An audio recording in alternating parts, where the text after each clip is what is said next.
दोस्तों नमस्कार। कथुआल political classes में आपका एक बार फिर से स्वागत है। दोस्तों आज हम इस क्लास में जो बात करने वाले हैं वो बात करने वाले हैं संविधान के बारे में। संविधान के आर्टिकल 1 से हम आज शुरू करेंगे और संविधान के जो आर्टिकल 395 है वहाँ तक हम जितनी भी चीज़ें हैं एक एक चीज़ को कम्प्लीटली डिटेल में, जितने भी उनसे जुड़े हुए केस हैं, जितने भी उनसे जुड़े हुए फैक्ट हैं, जितने भी जुड़े हुए उनसे कॉन्सेप्ट हैं, उन सभी को कम्प्लीटली डिटेल में समझने की कोशिश करेंगे। तो हम आज की क्लास में जो है वो बात करने वाले भाग नंबर 1। और भाग नंबर 1 में जो है वहाँ दिया गया है कि यूनियन एंड इट्स टेरिटरी। ठीक है, तो इसका जो यूनियन है हमारी, यानी कि हमारा जो भारत का संघ और राज्य क्षेत्र, तो भाग नंबर 1 है हमारा, उसमें आते हैं आर्टिकल 1 to 4। ठीक है, आर्टिकल 1 से 4 तक के जो आर्टिकल हैं वो इसके अंतर्गत आएंगे। ठीक है, तो हम यहाँ पे इसकी शुरुआत करते हैं, इसको समझने की कोशिश करते हैं। ठीक है, तो चलिए देखते हैं। तो आर्टिकल 1 से शुरू करते हैं। आर्टिकल 1 के अंदर क्या लिखा हुआ है? आर्टिकल 1 के अंदर जो बात लिखी हुई है, पहली लाइन जो लिखी हुई है वहाँ पे कि इंडिया अर्थात भारत राज्यों का एक संघ होगा। ठीक है, इंडिया अर्थात भारत राज्यों का एक संघ होगा, ये हिंदी में लिखा गया है। ठीक है, आप जब इंग्लिश में इसको पढ़ेंगे तो यहाँ पे आपको यूनियन लिखा मिलेगा। ठीक है, तो राज्य का मतलब क्या है, यहाँ पे हमें ये चीज़ समझने की ज़रूरत है। जो स्टेट लिए गए हैं, जिस स्टेट की हम बात कर रहे हैं, जो भारत पूरा एक स्टेट बना है, उसका मतलब क्या बनता है?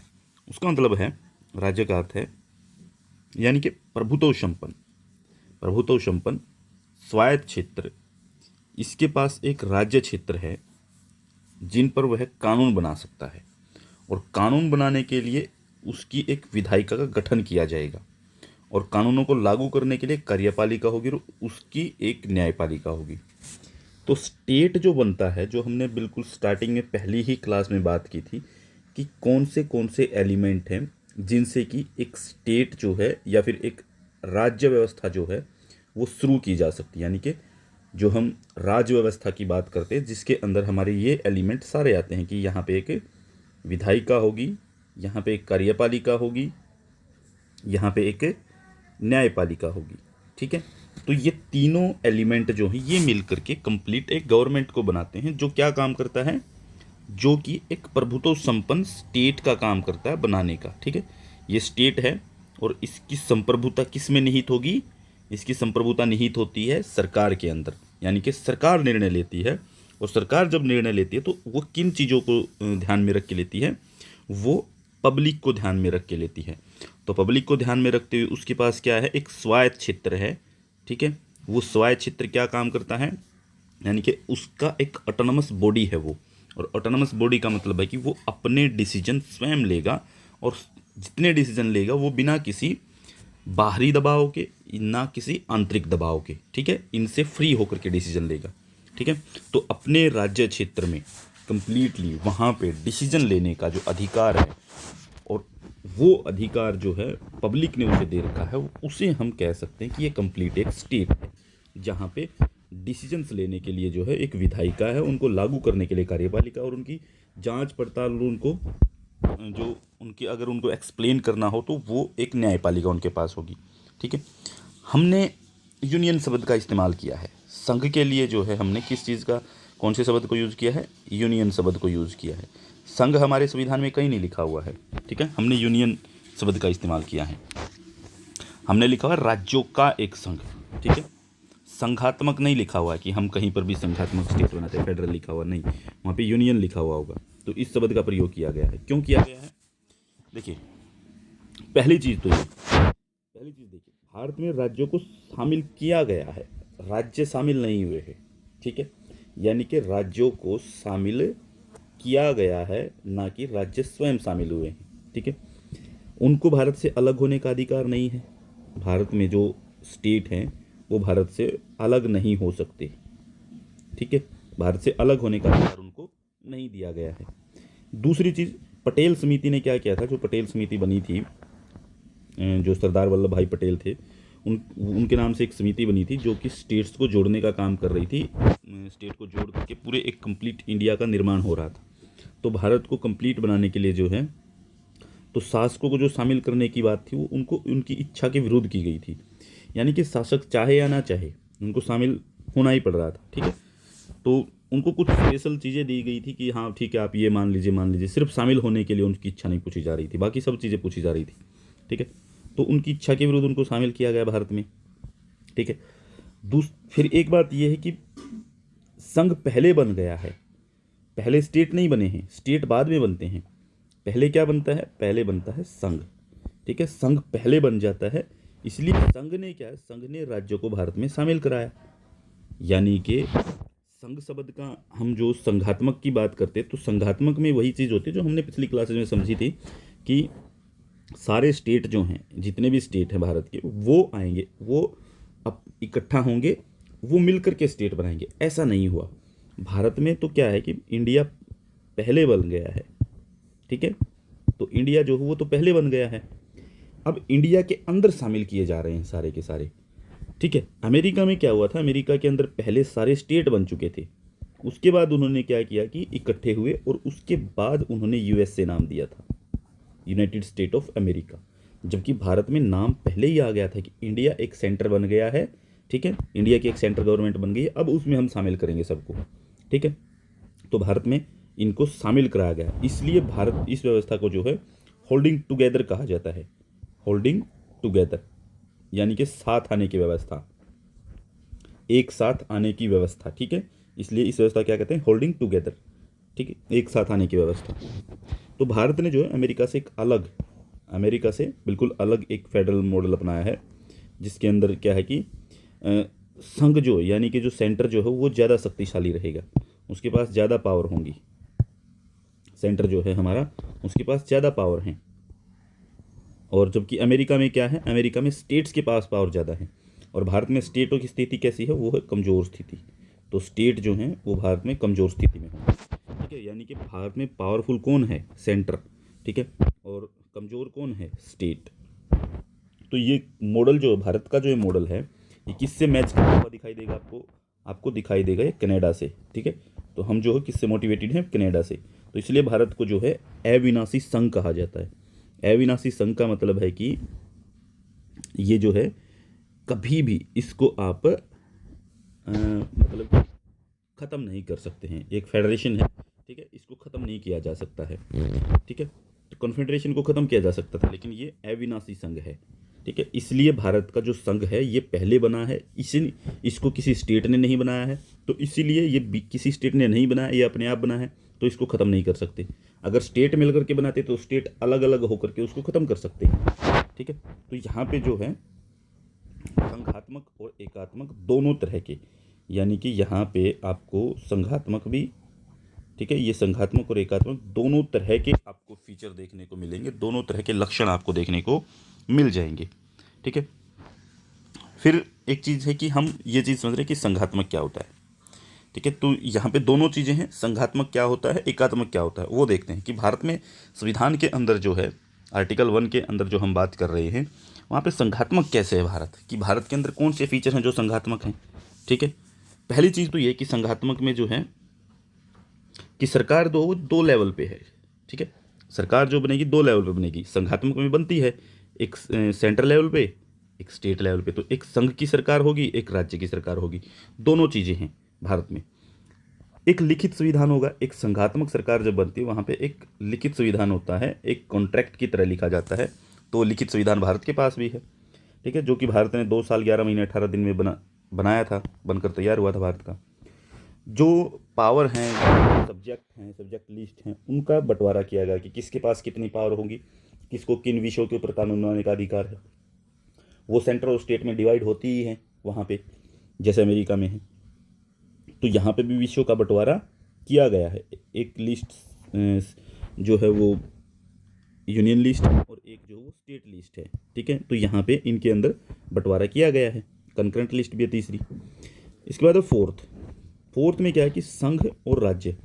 संघ यानी कि जो हमारी सेंट्रल गवर्नमेंट है, सेंटर और स्टेट के बीच या राज्य और राज्य के बीच अगर कोई झगड़ा हो जाए, मान लीजिए कि भारत सरकार के बीच में और हरियाणा सरकार के बीच में, या फिर बिहार सरकार के बीच में और हरियाणा सरकार के बीच में कोई झगड़ा हो जाए, मतलब कि स्टेट्स वर्सेस स्टेट्स कोई बात हो जाए, ठीक है, सॉरी,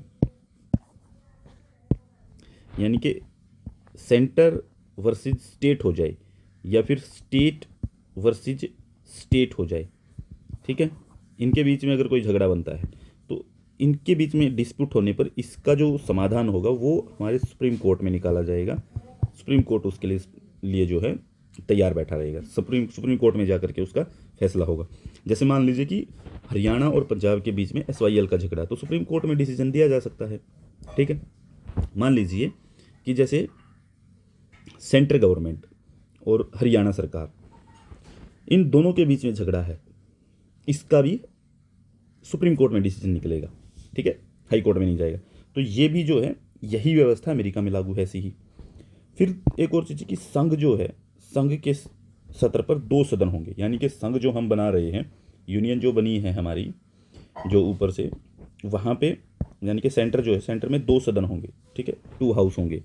2 हाउस में होंगे, एक तो निमन सदन बोला जाता है, ठीक है, निमन सदन यानी कि उसको बोलते हैं हम पॉपुलर हाउस बोलते हैं, मतलब कि लोकप्रिय सदन भी होता है वो, जनता का सदन भी कहा जाता है, और उसी को लोकसभा कहा जाता है, ठीक है, ये निमन सदन है। एक होता है उच्च सदन, ठीक है। उच्च सदन में क्या है कि स्थायी सदन होता है। स्थायी का मतलब इसको कभी भी भंग नहीं किया जा सकता, जबकि लोकसभा को भंग किया जा सकता है। ये स्थायी सदन है, इसमें राज्यों का रिप्रेजेंटेशन रहेगा, स्टेट्स के जो प्रतिनिधि हैं वो इसके अंदर आएंगे। जैसे भारत में कौन है, राज्यसभा, ठीक है। तो ये 2 सदन भारत में है, राज्यसभा, लोकसभा, ठीक है। राज्यसभा को जो है हम उच्च सदन कहते हैं, लोकसभा को निमन सदन कहते हैं, ठीक है। और पॉपुलर हाउस भी इसी को कहा जाता है, निमन सदन को, ठीक है। और जबकि उच्च सदन को जो है ये एक स्थायी है, यानी कि ये कभी भंग नहीं किया जा सकता। तो ये थे भारत के संविधान के अंदर जो संघात्मक फीचर हैं वो, ठीक है। दूसरी चीज़ आती है एकात्मक फीचर, यूनिटरी फीचर कौन से हैं, ठीक है। वो तो फेडरल थे, ये अब यूनिटरी फीचर देखते हैं। यूनिटरी फीचर में क्या है कि देखिए, एकल नागरिकता, यानी कि नागरिकता एक होगी, जबकि फेडरेशन में क्या होता है, जब एक संघात्मक देश बनेगा तो उसके अंदर 2 नागरिकता होती है, एक स्टेट की, एक सेंटर की। जबकि यहाँ पे क्या है, यहाँ पे सिर्फ एक नागरिकता है, किसकी, सिर्फ सेंटर की, ठीक है। तो सेंट्रल गवर्नमेंट के द्वारा नागरिकता दी गई, किसी स्टेट की इंडिविजुअल नागरिकता नहीं है, ठीक है। जैसे यूके के अंदर है कि एक ही नागरिकता देश की, तो एक ही रहेगी यहाँ पे।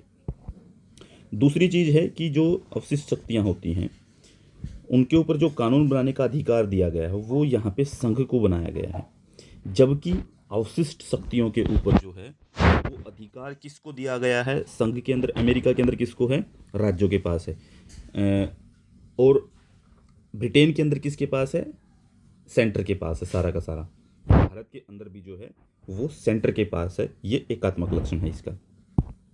तीसरा, मान लीजिए कि इमरजेंसी लग जाए, इमरजेंसी में सारी की सारी जो पावर हैं, वो जो सेंट्रल लिस्ट है, स्टेट लिस्ट है, कंकरेंट लिस्ट है, सब कुछ सारा का सारा जो संघ के पास चला जाएगा, यानी कि सेंट्रल गवर्नमेंट उसके ऊपर काम करेगी, ठीक है। तो उसके पास होंगी, तो जरूरत पड़ी तो कार्यपालिका भी जो वो संघ द्वारा संचालित की जा सकती है। यानी कि अगर मान लीजिए ये जरूरत हो जाए कि कार्यपालिका भी जो है उसका भी काम जो है वो संघ ही संभालेगा, तो राष्ट्रपति जो है वो इमरजेंसी के टाइम पे स्टेट से सारी पावर ले सकता है। कार्यपालिका नहीं, एग्जीक्यूटिव फंक्शन भी जो है वो सेंटर के द्वारा परफॉर्म किए जा सकते हैं। फिर है राज्यसभा।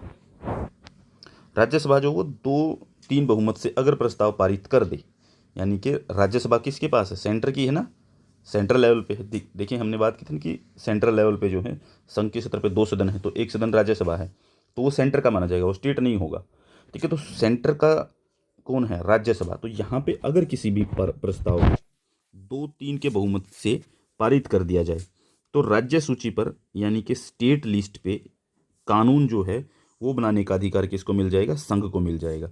यानी कि स्टेट चल रहे हैं, स्टेट के अंदर किसी के अंदर कोई इमरजेंसी नहीं है, लेकिन फिर भी अगर राज्यसभा 2/3 बहुमत से, ठीक है, 2/3 बहुमत से किसी के ऊपर कानून पास करवाना चाहिए, ये कानून बना दीजिए, ठीक है, तो सेंट्रल गवर्नमेंट उस पर कानून बना देगी। वो कानून, वो जो विषय है, जो सब्जेक्ट है, वो चाहे स्टेट लिस्ट का ही हो, ठीक है, तो स्टेट लिस्ट के ऊपर भी जो है वो कानून बना सकती है, और वो सिर्फ इसलिए कि 2/3 के बहुमत से होगा, ठीक है। फिर है ये कि अंतर्राष्ट्रीय जितनी भी संधि हैं उनको लागू करने के लिए राज्य सूची के विषय पर कानून संघ बनाएगा, यानी कि स्टेट लिस्ट का कोई कानून हो, ठीक है। और अगर कोई इंटरनेशनल ट्रीटी करनी हो, ठीक है, तो उसके लिए क्या है कि सारे के सारे कानून जो है वो सेंटर बनाएगा। जैसे कि हमारी कृषि से रिलेटेड सारी बातें जो हैं, कृषि की सारी बातें जो हैं वो स्टेट के पास हैं, कि कृषि से रिलेटेड जो भी कानून बनेगा वो स्टेट के द्वारा बनाया जाएगा। तो इसीलिए जो है क्या कि हमने जब WTO के अंदर साइन किए, ये इंटरनेशनल ट्रीटी थी, तो ट्रीटी को करते हुए, इंटरनेशनल ट्रीटी को करते हुए तो यहाँ पे सेंटर काम करेगा, स्टेट से नहीं पूछा जाएगा। फिर है एकीकृत न्यायपालिका। एकीकृत न्यायपालिका का मतलब है कि भारत के अंदर जो न्यायपालिका बनी हुई है वो क्या है कि ऊपर है सुप्रीम कोर्ट, उसके नीचे क्या आते हैं, हाई कोर्ट, फिर क्या आते हैं, डिस्ट्रिक्ट कोर्ट। तो ये जो कोर्ट हैं ये इस तरीके से हायरार्की के अंदर हैं, ठीक है। इनकी हायरार्की है, इससे अपील यहाँ पे जा सकती है, यहाँ से अपील यहाँ पे जा सकती है। जबकि आप जब देखेंगे कहीं पर भी, जब कोई संघात्मक देश देखेंगे, अमेरिका को जब आप देखेंगे तो वहाँ पे क्या है कि वहाँ पे अलग अलग स्ट्रक्चर है इनके बनाने का। जैसे आप देखेंगे ना कि अमेरिका के अंदर जैसे ये दो हैं, ठीक है। तो ये तो हो गया संघ का सुप्रीम कोर्ट, ये तो सुप्रीम कोर्ट हो गया, और ये हो गया हाई कोर्ट, ठीक है। तो ये स्टेट का अलग मामला है, इसका अलग है, ये इसके प्रति कोई रिस्पॉन्सिबिलिटी नहीं रखता। यहाँ पे कोई केस का निर्णय दे दिया, यहाँ से कोई इसके ऊपर अपील नहीं की जा सकती इसके अंदर, ठीक है। इसके अपने हैं खुद के, ठीक है। इसका स्टेट के सुप्रीम कोर्ट का स्टेट के अंदर अलग से अपना हाई कोर्ट है, ठीक है। स्टेट का सुप्रीम कोर्ट का अपना अलग से जो है वो डिस्ट्रिक्ट कोर्ट है। जबकि हाई कोर्ट के क्या है कि उसके अपने डिस्ट्रिक्ट कोर्ट हैं खुद के। यहाँ पे अगर हाई कोर्ट वाले में दो मामले, स्टेट का, ये स्टेट का है, ये सेंटर का है, आप अपील अगर स्टेट वाले में कर रहे हैं तो स्टेट वाला जो डिसीजन देगा वो अप्लाई होगा फिर, ठीक है। अगर स्टेट वाले ने, मान लीजिए आपने सोचा कि स्टेट वाले ने सही डिसीजन नहीं दिया, मैं तो सुप्रीम कोर्ट में अपील करूँगा, आप नहीं कर सकते अपील, ठीक है। आपको अलग से केस डालना पड़ेगा, दोबारा से सुनवाई होगी, दोबारा से केस, अलग से केस डालना पड़ेगा, वो सुप्रीम कोर्ट में हो सकता है। लेकिन वो तभी हो सकता है जब वो सेंटर के लेवल का हो, ठीक है, डायरेक्ट नहीं हो सकता वहाँ पे भी, ठीक है, इस तरीके से। तो यहाँ पे हाई कोर्ट है, ठीक है, हाई कोर्ट अलग से सुनवाई करता है के मामले में। फिर जैसे अखिल भारतीय सेवाएं जो हैं, हमारी जो सिविल सर्विसेज हैं, सिविल सर्विसेज जो हैं वो क्या है कि उसके अंदर क्या है कि जितनी भी सेवाएं हैं उनकी नियुक्ति कौन करता है, यानी कि जो IAS बनता है, IPS बनता है, ठीक है, जो IFS बनता है, इंडियन फॉरेन सर्विसेज भी है, इंडियन फॉरेस्ट सर्विसेज भी है, ठीक है। तो ये जो बनते हैं, जो ये बन करके आते हैं, ये स्टेट नहीं नियुक्त करता है। डिस्ट्रिक्ट कलेक्टर कोई भी देखेंगे आप, स्टेट नहीं भर्ती करता है। IPS कोई भी होगा, ठीक है, वो स्टेट नहीं नियुक्त करता है, उनको कौन करता है, सेंट्रल गवर्नमेंट, ठीक है। तो ये वहाँ से आते हैं। इसके बाद एक यूनिटरी फीचर है कि राज्यपाल का पद जो है वो बनाया गया है भारत के अंदर। राज्यपाल का पद किसके द्वारा दिया जाता है, संघ के द्वारा, राज्यपाल संघ भेजता है, ठीक है। तो ये सारे फीचर हैं जो आप देख सकते हैं हमारे कॉन्स्टिट्यूशन में, जो कि एक यूनिटरी फीचर को डिफाइन करते थे। ये फीचर आपको याद रखने हैं कि ये कौन कौन से फीचर हो सकते हैं, यूनिटरी फीचर कौन कौन से हैं जो वो आपके फेडरल फीचर हैं, ठीक है। इसके बाद क्या है कि एक बात आपको नोट करनी कि भारत की जो व्यवस्था है, इसको KC वीयर नाम के एक व्यक्ति हैं, KC वीयर, भारतीय संविधान के ऊपर जो है इन्होंने काफ़ी स्टडी की है। तो KC वीयर ने जो इसको क्वाजी फेडरल कहा है। क्वाजी फेडरल मतलब कि अर्ध संघात्मक, यानी कि आधा संघात्मक है, ये आधा एकात्मक है, तो इसको आधा संघात्मक कहा है इसने, ठीक है। अब आते हैं आर्टिकल 1 का पार्ट 2। आर्टिकल 1 हो गया, आर्टिकल 1 के पार्ट 2 में आते हैं, आर्टिकल 1 का भाग नंबर 2। यहाँ पे क्या है कि राज्य प्रांत के संबंध में जो प्रावधान होंगे वो पहली अनुसूची में होंगे, ये बात लिखी हुई है। यानी कि राज्य, यानी कि स्टेट से संबंधित जो भी प्रावधान होंगे वो भारत की पहली अनुसूची में लिखे जाएंगे, ठीक है। फिर है आर्टिकल 1 पार्ट 3, ठीक है।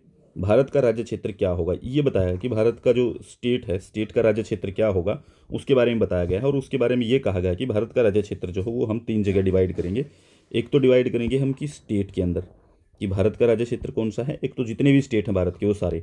दूसरा वो होगा संघ राज्य क्षेत्र, यानी कि संघ राज्य क्षेत्र का मतलब ये है कि संघ के द्वारा केंद्र शासित प्रदेश जो हैं वो इसमें शामिल होंगे।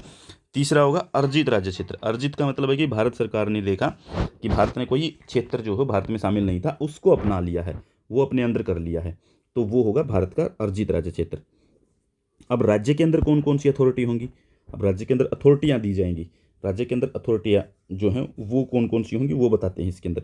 राज्य के अंदर एक तो राज्यपाल होगा जो संघ का प्रतिनिधित्व करेगा, ठीक है। दूसरी होगी राज्य विधानमंडल जो राज्य सरकार बनाएगी, ठीक है, जो राज्य के लोगों द्वारा होगी, ठीक है। राज्य के लिए एक राज्य सूची बनाई जाएगी, जो विषय हैं उनके ऊपर कानून बनाने का अधिकार इसको दिया जाएगा, ठीक है। और फाइनली पास करके कौन देगा? राज्यपाल देगा, कि इसके भी साइन जरूरी, क्योंकि संघ की अनुमति भी जरूरी है, ठीक है। इसके बाद क्या है कि राज्य सूची के ऊपर कानून बनाने के लिए क्या होगा? एक मंत्रिमंडल होगा, ठीक है, जो कि बिल्कुल लोकसभा की तरह होगा, ठीक है। तो मंत्रिमंडल क्या करेगा? इन विषयों पे चर्चा करके कानून बनाएगा, यहाँ पे पास करवाएगा, पास करवा के यहाँ भेजेगा, यहाँ से पास होके आ जाएगा, ठीक है। तो भारत के सभी राज्य इसी प्रकार के हैं।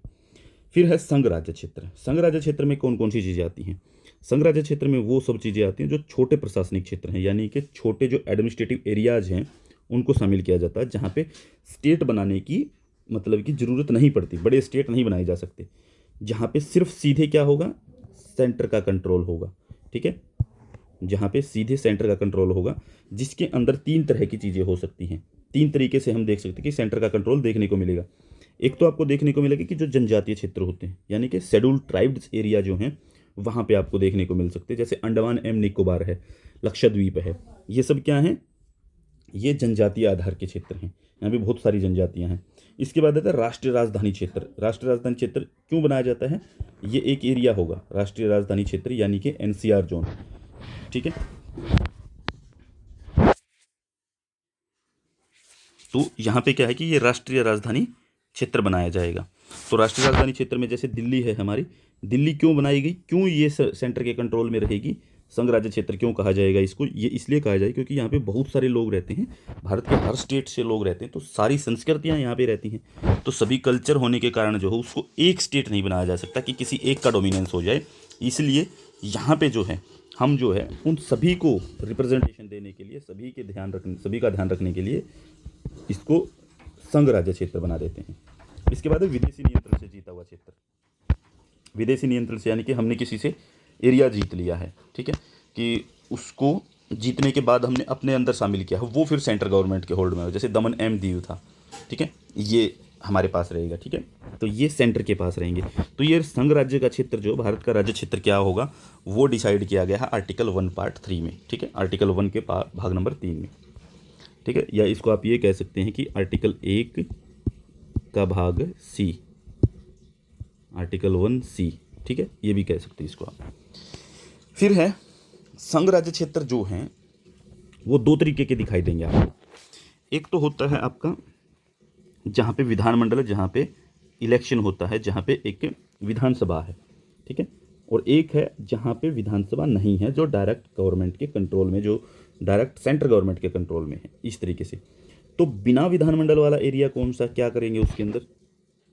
वहाँ पे क्या है कि संघ जो है, सेंटर जो है उसका डायरेक्ट कंट्रोल रहेगा।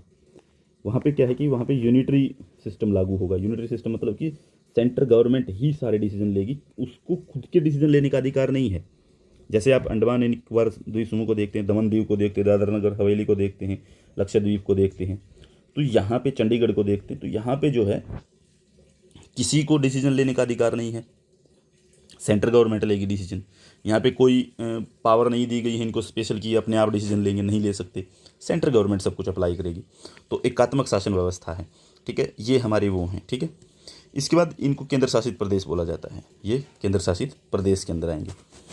इसके बाद आते हैं दूसरी जो संघ राज्य क्षेत्र के अंदर केंद्र शासित एरिया जो है संघ राज्य क्षेत्र के अंदर, वो आता है विधानमंडल वाला। विधानमंडल वाला जैसे कि यहाँ पे क्या होगा, यहाँ पे एक तो उपराज्यपाल बैठाया जाएगा, ठीक है। इन एरियाज़ के अंदर जब आप देखते हैं ना, यहाँ पे एक एडमिनिस्ट्रेटिव बैठाया जाता है, ठीक है, एडमिनिस्ट्रेटिव जो है एडमिनिस्ट्रेटिव व्यक्ति कोई होगा, ठीक है, एडमिनिस्ट्रेशन का, उसको हम यहाँ पे बैठाएंगे। जबकि यहाँ पे क्या है कि विधानमंडल में क्या है कि यहाँ पे एक उपराज्यपाल बैठेगा, ठीक है, और उपराज्यपाल के सहयोग के लिए जो है, उसके सहयोग के लिए जो है एक मंत्रिमंडल बनेगा जो कि एक विधानमंडल से तैयार होगा, ठीक है, जो कि सारे काम जो है, जो स्टेट के पास जो लिस्ट होती है कि राज्य सूची जो होती है, राज्य सूची के कुछ विषयों को छोड़कर, कुछ विषय मतलब कि कुछ ही छोटे मोटे विषयों को छोड़ करके बाकी सभी कर कानून जो है वो विधानमंडल बनाएगा। जैसे कि आप देखते हैं दिल्ली के अंदर, पुडुचेरी के अंदर, अब जम्मू एंड कश्मीर को भी ऐसा ही बनाया गया है। ठीक है, जम्मू एंड कश्मीर का एक विधानमंडल होगा और लद्दाख अब विधानमंडल नहीं होगा। तो जम्मू एंड कश्मीर का जो है वो क्या है, ये अब केंद्र शासित प्रदेश बना दिया गया है, जबकि लद्दाख को हटा करके एक केंद्र शासित प्रदेश अलग से बना दिया गया। लद्दाख को डायरेक्ट गवर्नमेंट कंट्रोल करेगी, सेंट्रल गवर्नमेंट, जबकि जम्मू और कश्मीर की अपनी एक विधानसभा होगी। ठीक है, राज्य सूची के कुछ विषयों को छोड़कर सभी पर कानून कौन बनाएगा, विधानमंडल बनाएगा। तो अर्ध राज्य क्षेत्र कहा गया है इसको, इसको क्या कहा गया, अर्ध राज्य कहा गया है। तो ये होते हैं अर्ध राज्य। अर्ध राज्य कौन से हैं, जो कि केंद्र शासित प्रदेश हैं लेकिन वहाँ पे विधानमंडल बनती है, मंत्रिमंडल बनता है, किसके सहयोग के लिए, उपराज्यपाल के सहयोग के लिए। ठीक है, तो यहाँ पे जो है एलजी बैठता है, लेफ्टिनेंट गवर्नर। ठीक है, तो यहाँ पे उपराज्यपाल बैठता है, तो और स्टेट के अंदर बैठता है गवर्नर, यहाँ पे लेफ्टिनेंट गवर्नर बैठता है। ठीक है, तो लेफ्टिनेंट गवर्नर जो है उसके पास पावर होती है। ठीक है, काफ़ी ज़्यादा पावर होती है और इसका झगड़ा जो है कई बार चलता रहता है। आप जब देखेंगे, हम दिल्ली वाला जब एरिया पढ़ेंगे ना, जब पढ़ेंगे कि दिल्ली के क्या डिस्प्यूट हैं, उस मामले में हम पढ़ेंगे कि दिल्ली के जो अभी सरकार है और एलजी जो है उनके बीच में क्या डिबेट है और क्या डिसीजन आए हैं, किन मामलों को लेकर के आए हैं। ठीक है, वो पढ़ेंगे आगे चल करके। अब है जैसे अर्जित राज्य क्षेत्र। अर्जित राज्य क्षेत्र क्या होता है कि यहाँ पे क्या होता है, अर्जित राज्य क्षेत्र जो तीसरा पार्ट है हमारा, आर्टिकल 1 का पार्ट नंबर 3 के अंदर एक और चीज़ बताती है कि संघ का राज्य क्षेत्र क्या होगा, भारत का राज्य क्षेत्र क्या होगा। तो उसमें एक अर्जित राज्य क्षेत्र भी होता है कि जो हमने जीता है, जो हमने हासिल कर लिया है बाद में। ये क्या होता है कि मान लीजिए हमने कहीं से विजय प्राप्त की, किसी को हरा करके उसके ऊपर कब्जा कर लिया है। जैसे कि गोवा था, गोवा को 1961 में जो है पुर्तगाल से हमने युद्ध में उसको हरा करके, यहाँ से भगा करके, ठीक है, इसको अपने अंदर शामिल किया था गोवा को। ठीक है,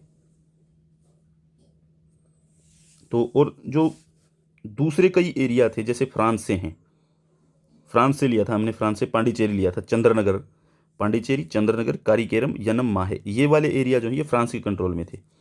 इनको हमने क्या किया, कैसे कब्जा किया इनके ऊपर, हमने इसको संधि करके किया। जैसे देखिए, फ्रांस को पता चला कि देखो इन्होंने पुर्तगाल को हरा दिया, पावरफुल देश था पुर्तगाल तो, और पुर्तगाल को यहाँ पे अब बेइज्जती सहन करनी पड़ रही है। ठीक है, अब करे भी तो क्या, इतनी दूर हैं, जाए भी तो कैसे, इस बात को लेकर के। तो यही बात थी कि इस बात के कारण जो है झगड़ा शुरू हो गया। तो फ्रांस ने सोचा कि काय को बेइज्जती करवानी है, इतनी दूर वैसे भी नहीं आया जाएगा हमसे। ठीक है, संभालेंगे कैसे इसको, तो एक काम करते हैं, इसको छोड़ देते हैं और इसको जो है हम इन्हीं को सौंप देते हैं।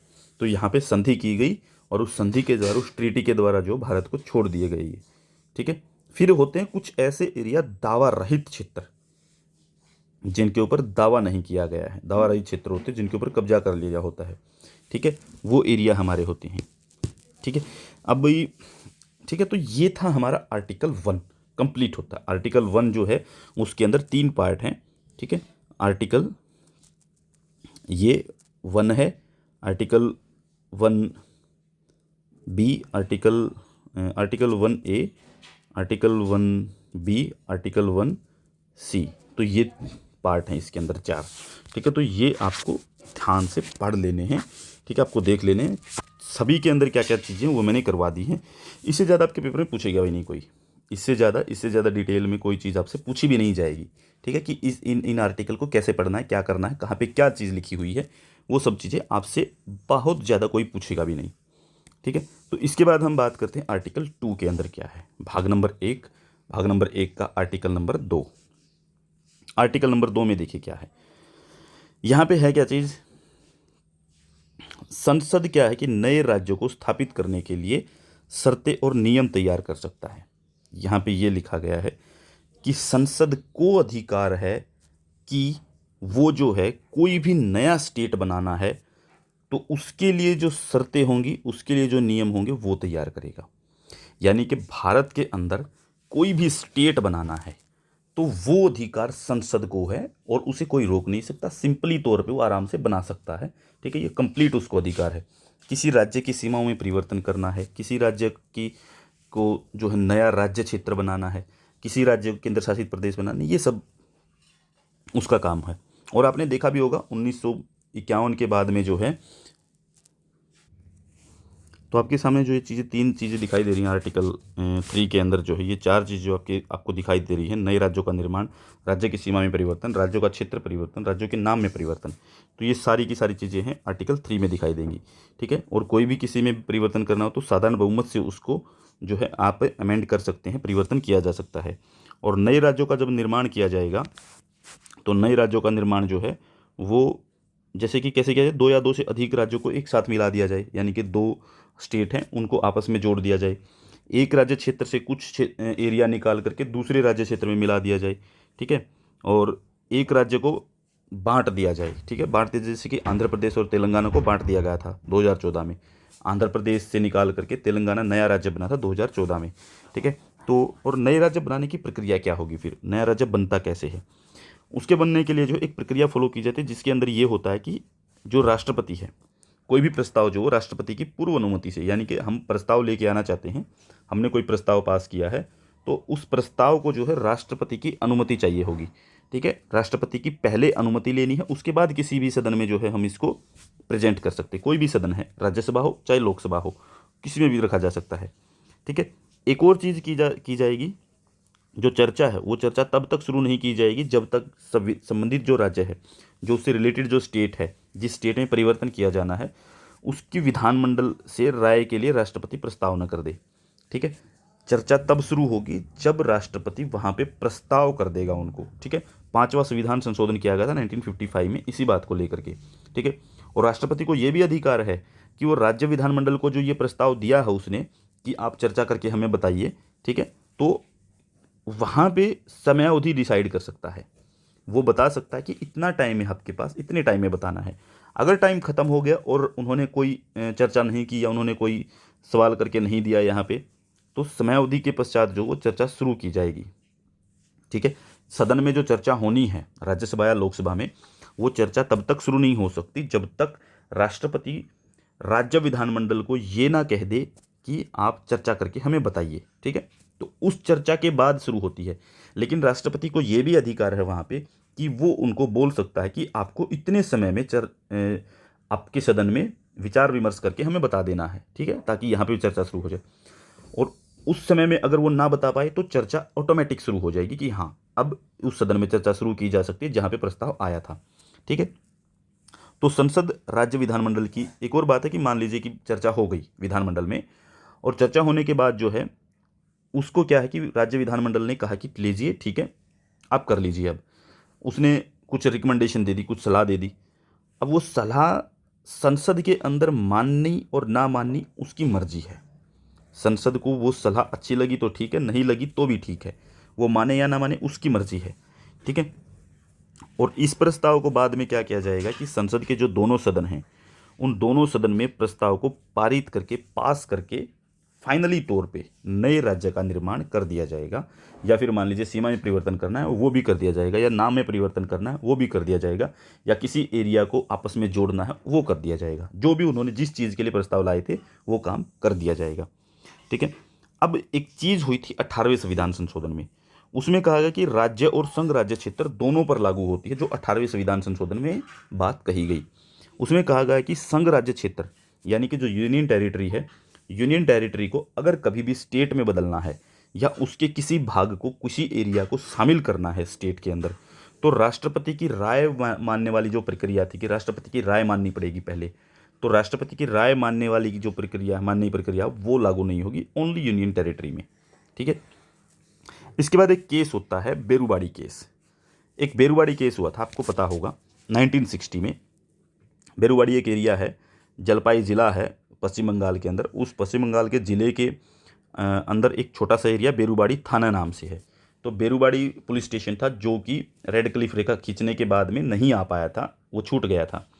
तो उसको जो है 1960 में भारत सरकार ने क्या किया, पाकिस्तान को सौंप दिया था। तो इस पे केस हुआ कि क्या भारत सौंप सकता है। ठीक है। तो यहाँ पे क्या है कि जब किसी भी मुद्दे की बात आए जिसका जिक्र संविधान में नहीं किया गया है, तो उसमें सुप्रीम कोर्ट क्या होता है कि वो सलाह दे सकता है। ठीक है, राष्ट्रपति वहाँ पे सलाह मांग सकता है, आर्टिकल 143 के तहत सलाह मांग सकता है राष्ट्रपति। तो इसके लिए सलाह दे सकता है सुप्रीम कोर्ट। तो सुप्रीम कोर्ट से सवाल पूछे गए, सलाह में 3 सवाल पूछे गए।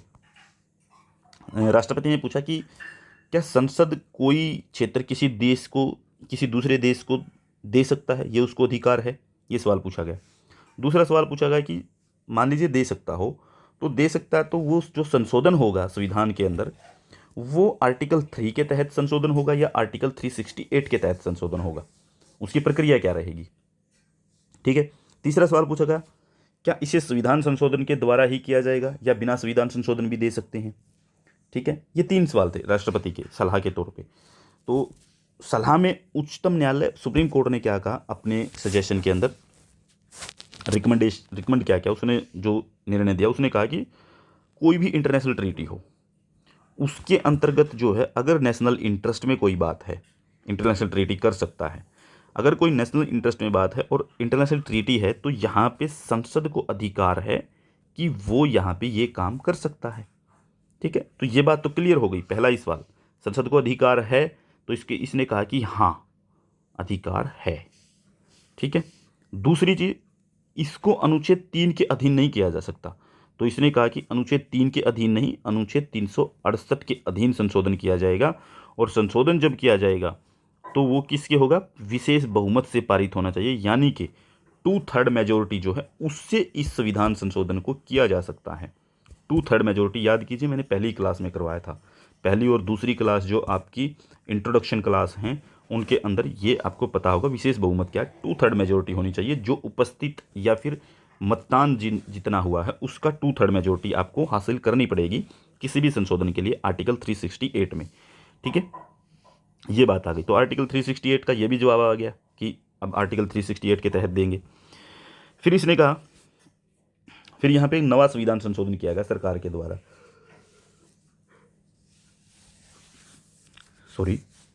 फिर यहाँ पे नवा संविधान संशोधन किया गया। उसमें क्या हुआ कि 1960 में जो है बेरूबाड़ी का कुछ हिस्सा वो पाकिस्तान को दे दिया गया। बेरूबाड़ी का कुछ हिस्सा वो पाकिस्तान को दे दिया गया। ठीक है, क्योंकि संविधान संशोधन कर सकते थे। और इसके बाद अभी जो है 100वां संविधान संशोधन हुआ था। 100वें संविधान संशोधन में क्या किया गया, लैंड बॉर्डर एग्रीमेंट होता है। ठीक है, और इससे क्या किया गया, सीमा विवाद जो है उसको ख़त्म ही कर दिया गया। लैंड बॉर्डर एग्रीमेंट 2015 100वां संविधान संशोधन भारत के संविधान में किया गया। उससे क्या है कि जो 111 एनक्लेव थे, 111 एनक्लेव जो वो भारत को देने थे, बांग्लादेश को भारत ने वो सौंप दिए।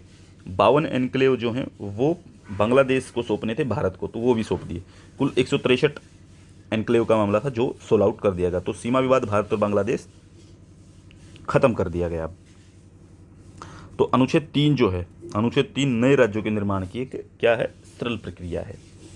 ठीक है, ये क्यों है, अनुच्छेद 3 को जो हम कहते हैं कि सिंपल मेजोरिटी से भी जो कोई स्टेट बनाया जा सकता है तो वो हो सकता है।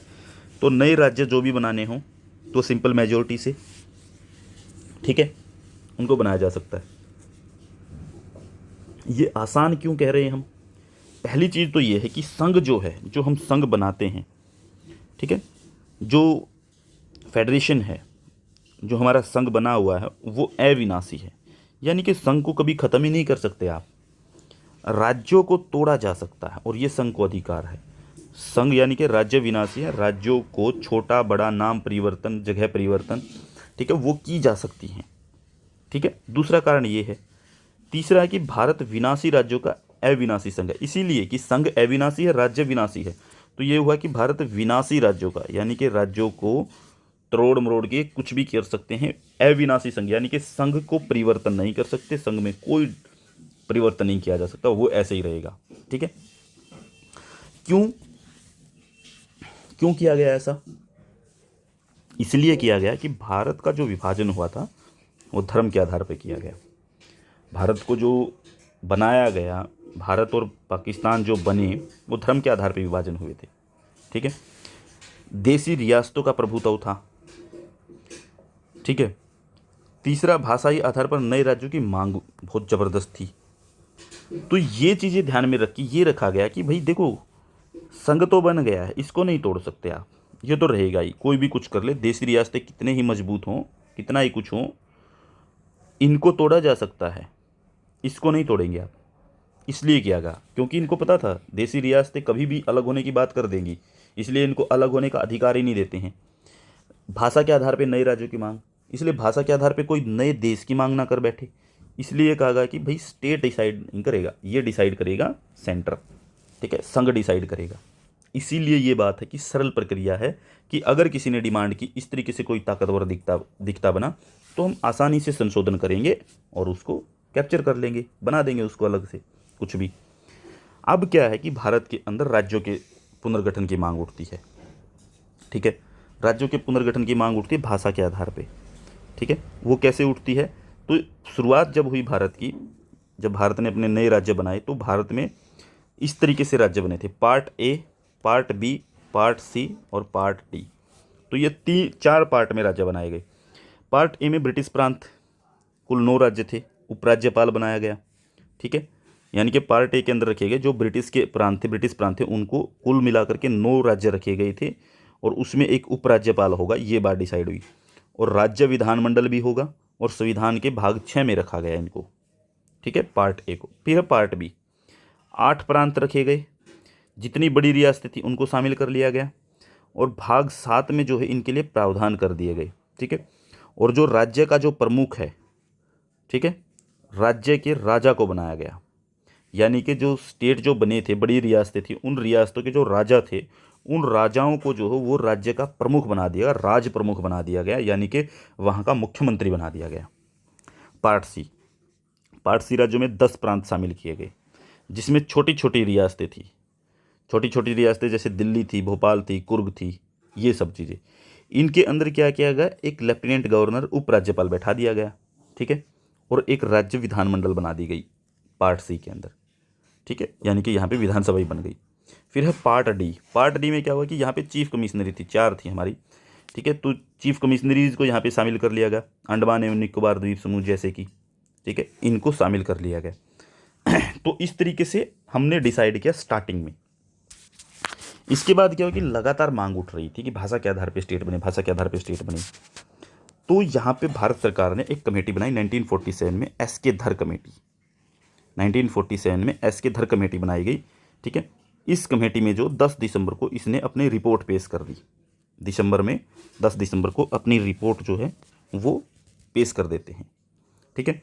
और इसने भी जो भाषाई आधार पर राज्यों की जो डिमांड थी उसको मानने से मना कर दिया, उसको रिजेक्ट कर दिया। इसने कहा प्रशासनिक, आर्थिक और भौगोलिक आधार पे, यानी कि प्रशासनिक, आर्थिक और भौगोलिक आधार पर राज्यों के निर्माण की बात हो सकती है, यानी कि हम एडमिनिस्ट्रेशन को आसान करना चाहें काम करने के लिए, इकोनॉमिक तौर पे राज्यों का डिमांड हो तो बना सकते हैं, भौगोलिक आधार को हम बना सकते हैं, ठीक है, इस बात की इन्होंने, ठीक है। और जो ABCD वाला जो पार्ट था कि ABCD जो ये राज्य बनाए गए हैं, इनको इसने स्वीकार कर लिया कि हाँ ये ठीक है, इसमें कोई दिक्कत नहीं है, ये सही है, इस बात को इन्होंने मान लिया, भाषाई आधार को रिजेक्ट कर दिया, लेकिन प्रशासनिक, आर्थिक और भौगोलिक आधार पे जो है राज्यों का निर्माण हो सकता है, ये बात इसने बोल दी, ठीक है। फिर है 30-31 दिसंबर 1948 के अंदर जो है, मतलब कि अभी भी डिमांड खत्म नहीं हुई थी, ज़बरदस्त प्रेशर पड़ा हुआ था, और इसी प्रेशर के कारण जो है, इस रिपोर्ट के कारण जो है, इसके बाद जो है एक और कमेटी बनती, INC का अधिवेशन होता जयपुर में, ठीक है। तो जयपुर में अधिवेशन हुआ। यहाँ पे क्या हुआ कि तेलुगु भाषी लोगों ने जो भाषाई आधार पे राज्य की मांग रख दी, यानी कि तेलुगु भाषी लोग थे जो, उन्होंने कहा कि हमारे लिए अलग से स्टेट बने, तो उन्होंने अपनी डिमांड रख दी। अब कमेटी बनी यहाँ पे JVP, जवाहरलाल नेहरू, सरदार वल्लभ भाई पटेल और पट्टाभी सीतारामैया की, ठीक है, इन 3 लोगों की कमेटी बनी। तो यहाँ पे क्या है कि इन्होंने भी क्या किया कि भाषाई आधार पे जो राज्यों की डिमांड है उसको रिजेक्ट कर दिया, खारिज कर दिया। और 1952 में जब चुनाव समाप्ति के बाद, 1952 में जब चुनाव खत्म हो गए, उसके बाद में नेहरू जी क्या है कि तमिलनाडु के अंदर जाते हैं, मद्रास के अंदर जाते हैं, वहाँ पे मीटिंग करते हैं कांग्रेस की। कांग्रेस के जो लीडर थे तमिलनाडु के, मद्रास के, उन्होंने नेहरू का बहुत भारी विरोध किया वहाँ पे। उन्होंने नेहरू को नेहरू गो बैक, इस तरह के नारे लगने शुरू हो गए। ठीक है, नेहरू ने देखा कि माहौल बिगड़ रहा है, लेकिन नेहरू ने कहा कि नहीं, ये डिमांड नहीं मानेंगे कि तेलुगु भाषाई आधार पर राज्य बना दे। इस बात को मना कर गए। इसी बात को लेकर के श्री रामल्लू नाम के एक व्यक्ति हैं, कांग्रेस के बड़े लीडर थे उस समय पे। ठीक है, तो तेलुगु राज्य की मांग को लेकर के अनशन पर बैठ गए कि बनाइए, और बैठ गए। नेहरू जी सुन नहीं रहे थे, कोई नहीं सुन रहा था। 56 दिन हो गए भूख हड़ताल पे बैठे हुए। 56वें दिन 15 दिसंबर 1952 को उनकी डेथ हो गई, और इस बात को लेकर के तमिलनाडु में छिड़ गए दंगे। ठीक है, तमिलनाडु में हो गई मारामारी, आग लगानी शुरू कर दी आंध्र प्रदेश में। ठीक है, तो आंध्र प्रदेश में जिस तरीके की ये मतलब कि आगजनी हुई, वो सब चीज़ें, तो नेहरू को समझ में आ गया कि ये ठीक नहीं है, कर ही देते हैं, फिर क्या करें। और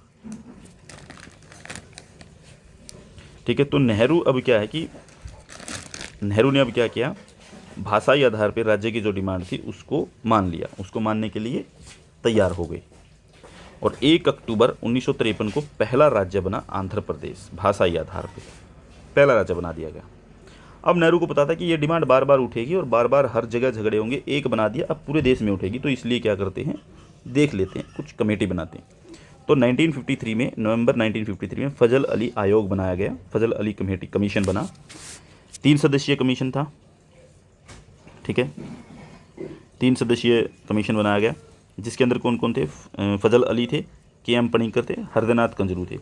देखो, इसको इतना डिटेल में करवाने की ज़रूरत मैं इसलिए नहीं समझ रहा क्योंकि आप लोगों को ये ही सारी की सारी चीज़ें पॉलिटिकल प्रोसेस इन इंडिया के अंदर करवाई जा चुकी हैं।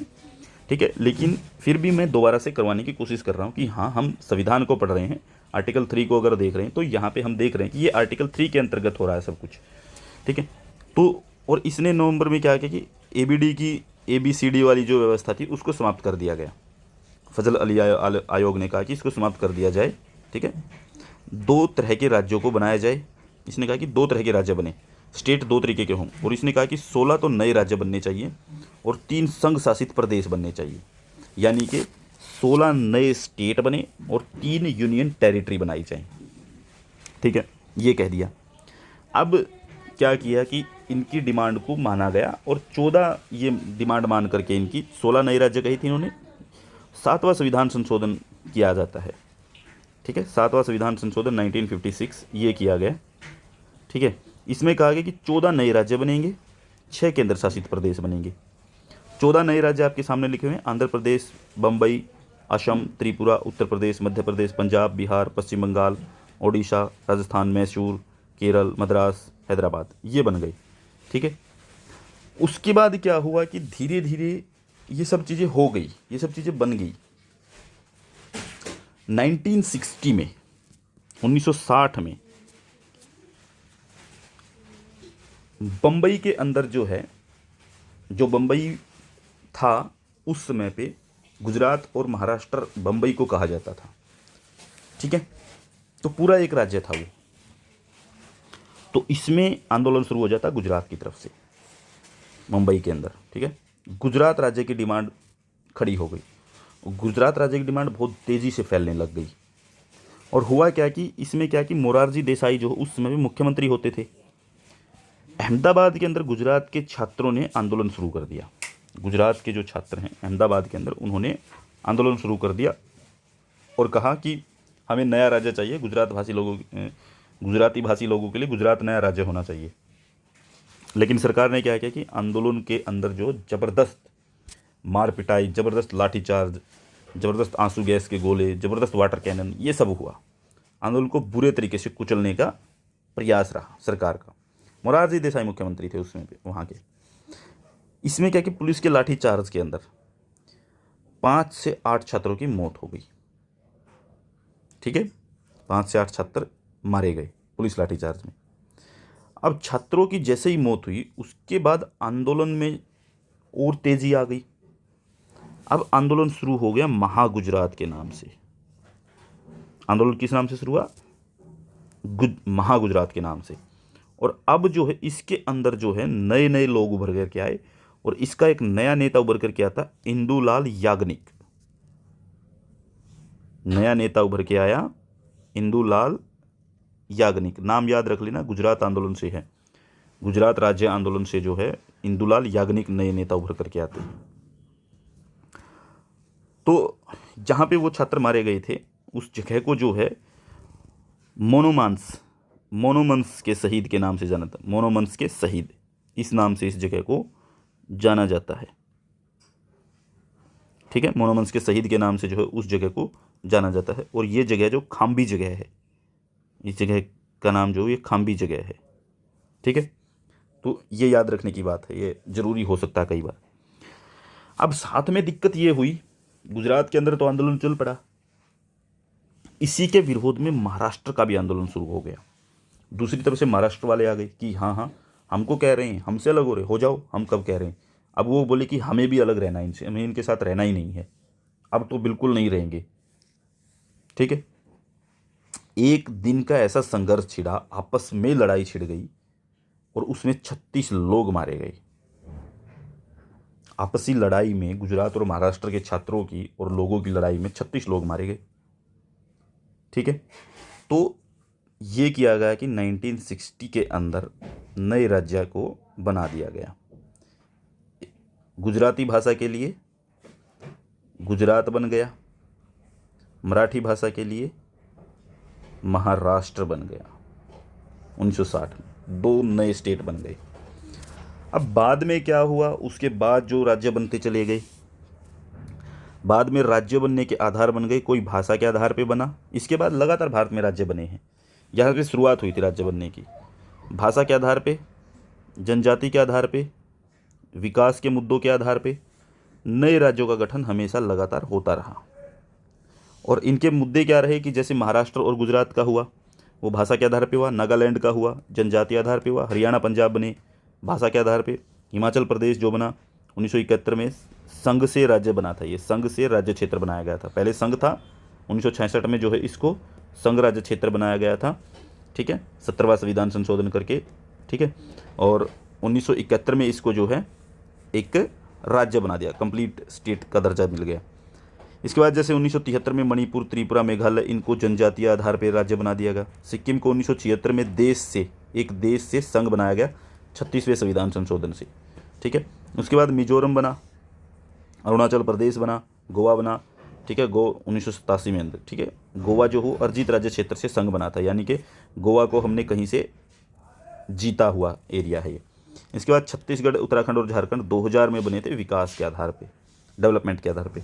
तेलंगाना बना 2014 में, ये भी डेवलपमेंट के आधार पे बना है। अब जम्मू और कश्मीर को जो है वो जम्मू और कश्मीर और लद्दाख इसके अंदर संघ शासित प्रदेश बना दिया गया है सरकार ने, ध्यान में रखते हुए। ठीक है, ये बनाया गया है इसलिए कि ये अंतर्राष्ट्रीय मामला बन रहा था हमारे लिए। ठीक है, तो राज्य की विकास के आधार पर मांग जो है वो उभरने के कारण क्या, वो वैश्वीकरण को भी एक कारण माना जाता है। विकास के आधार पे जो डेवलपमेंट, मतलब कि डेवलपमेंट के आधार पे स्टेट की डिमांड उठी, तो वो उठी है वैश्वीकरण के कारण, कि वैश्वीकरण हुआ है दुनिया का, तो उसमें क्या है कि डेवलपमेंट बड़ा मुद्दा बनता चला गया। ठीक है, तो डेवलपमेंट के कारण नए राज्य भी बनते चले गए। वर्तमान में अगर हम ये देखें कि वर्तमान में किन राज्यों की डिमांड हो रही है भारत में, तो वो बड़े आंदोलन भी हैं आज के समय पे, डिमांड लगातार दिखाई भी देती है। जैसे महाराष्ट्र से एक एरिया है जो अलग होना चाहता है, विदर्भ जो वो डेवलपमेंट के आधार पे अलग होना चाहता है। महाराष्ट्र का ये पिछड़ा हुआ एरिया ये कहता है कि हम पिछड़ गए हैं, हमें अपनी डेवलपमेंट करनी है, महाराष्ट्र आगे निकल रहा है, हमें अलग कर दिया जाए। गुजरात के अंदर 2 एरिया हैं, एक है सौराष्ट्र, दूसरा है कच्छ। ठीक है, तो सौराष्ट्र और कच्छ ये डेवलपमेंट के आधार पे स्टेट बन रहे हैं। ठीक है, ये कह रहे हैं कि गुजरात के एक एरिया में तो डेवलपमेंट है, सौराष्ट्र और कच्छ में कोई डेवलपमेंट नहीं है, इसलिए इनको अलग किया जाए। उत्तर प्रदेश के अंदर जो उत्तर प्रदेश से पश्चिमी उत्तर प्रदेश जो है वो अलग होने की बात कर रहा है हरित प्रदेश के नाम पे। हरित प्रदेश नाम चाहता है कि हमें हरित प्रदेश बना दिया जाए नया। अवध क्षेत्र बनने की कोशिश कर रहा है, एक पूर्वांचल एक अलग से नया स्टेट बनने की कोशिश कर रहा है, ये विकास के आधार पे कर रहे हैं। ठीक है, मध्य प्रदेश और उत्तर प्रदेश को मिला करके बुंदेलखंड एक नए राज्य की डिमांड उठ रही है जिसका आधार डेवलपमेंट है। पश्चिम बंगाल से गोरखालैंड और कांतापुर ये 2 एरिया जो नए स्टेट की डिमांड कर रहे हैं, जो जनजातीय आधार बना करके। कर्नाटक से कोडागू जिला क्षेत्र है, कोडागू एक ज़िला है वो कर्नाटक से अलग होने की बात कर रहा है, वो कह रहा है कि हमारी डेवलपमेंट नहीं हुई है, हमें अलग किया जाए इससे। बिहार से जो वो भोजपुर नाम से और मिथिलांचल नाम से दो नए राज्य बनने की डिमांड उठ चुकी है, जो कि भाषा के आधार पे है। ठीक है। असम से जो बोडोलैंड नाम की एक नई बोडो जनजाति है, वो जनजाति के आधार पे नए राज्य की मांग कर रही है कि हमारी जनजाति है लेकिन हमें अलग रखा जाए असम से। ठीक है। तो इस तरीके से अलग अलग स्टेट बनने की प्रक्रिया शुरू हो रही है और अलग अलग स्टेट बनने की कोशिश कर रहे हैं। तो ये था आपके लिए आज की क्लास। ठीक है। आज की क्लास में इतना ही। कुछ इसके क्वेश्चन हो सकते हैं, वो इसके अंदर नहीं ऐड किए गए हैं। ठीक है। वो हम आपको स्पेशली कभी प्रैक्टिस करवा देंगे यूट्यूब से ही। तो आज की क्लास में इतना ही। मिलते हैं नेक्स्ट क्लास में। तब तक के लिए धन्यवाद।